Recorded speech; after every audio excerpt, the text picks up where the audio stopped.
Hello, dear friends. Welcome to this program, our Moments with God.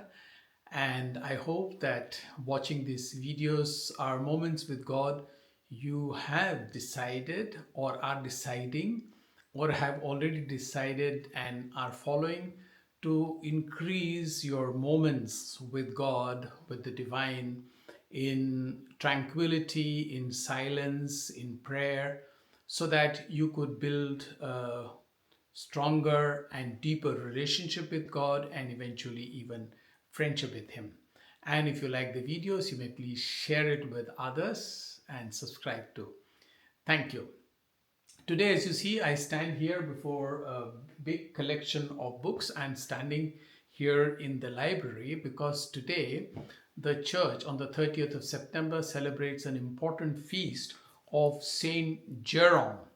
Saint Jerome here is his big book. That's why he spent most of his time in libraries, and therefore I have come to the library and I'm showing this book to you.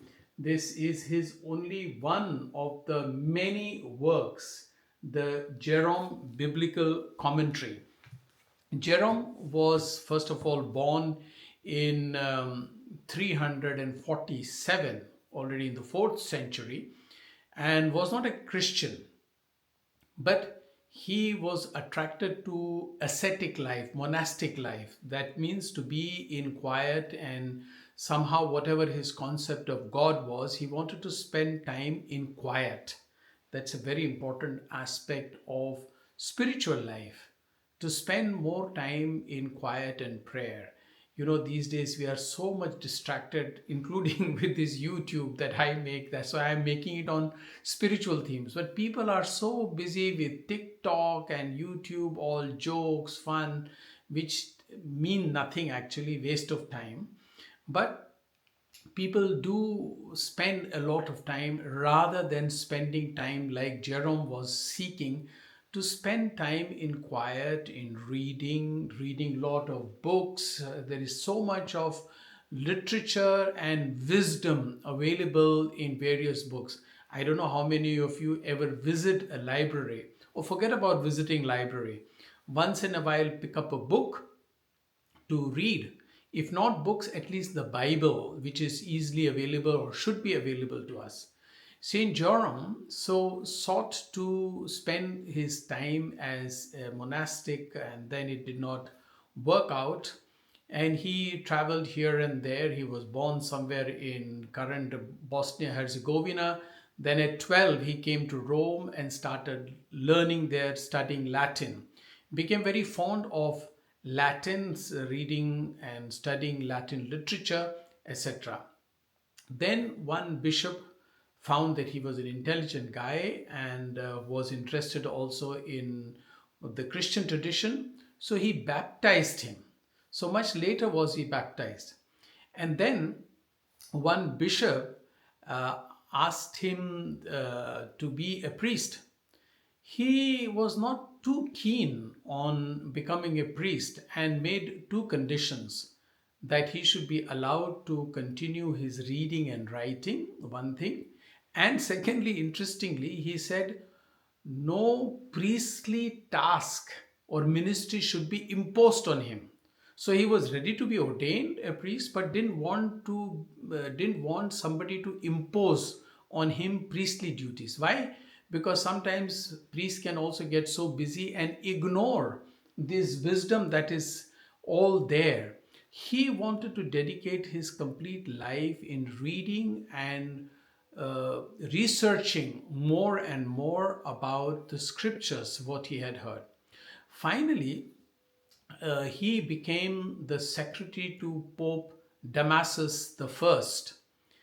And Pope Damasus then entrusted him to write a Latin version of the Bible. You see, earlier, till that time, Bible was either in Greek or in Hebrew. And there were other local translations of this part or that part, not the whole Bible. What Jerome did was to sit down, so therefore he had studied also Greek and Hebrew, and he sat down to translate the Old Testament version, which was known as Septuagint. And he translated first the Old Testament, then he translated the New Testament. And what he translated is commonly known as Vulgate. Vulgate. Vulgate comes from vulgamus, which basically in Latin means common version.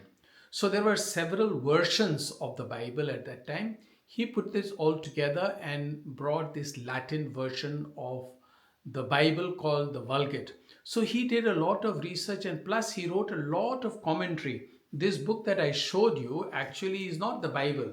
It is the biblical commentary, the New Jerome biblical commentary. So he wrote a lot of commentary.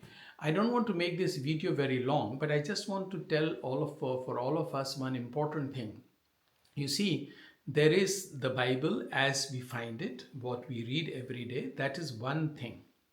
But do you know that there are a lot of Bible commentaries or biblical commentaries, reading which we can learn a lot?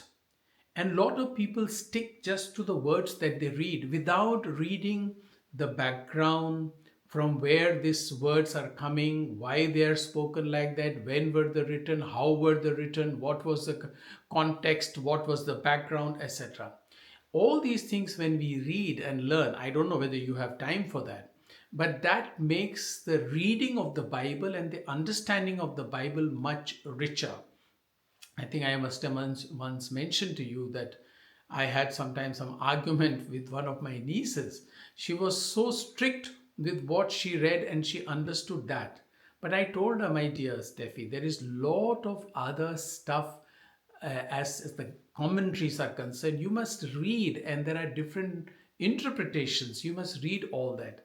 So I am just suggesting to us that those of us who have time, please take time to read some of the commentaries of the Bible, which you can understand better, where you might find that God is speaking to you directly. And that might help you also in growth in your spiritual life. I hope that you have subscribed to this channel, if not now. And I just want to tell you that on this channel of mine, you will also find other films with Christian themes, and you may like to watch them. Thank you.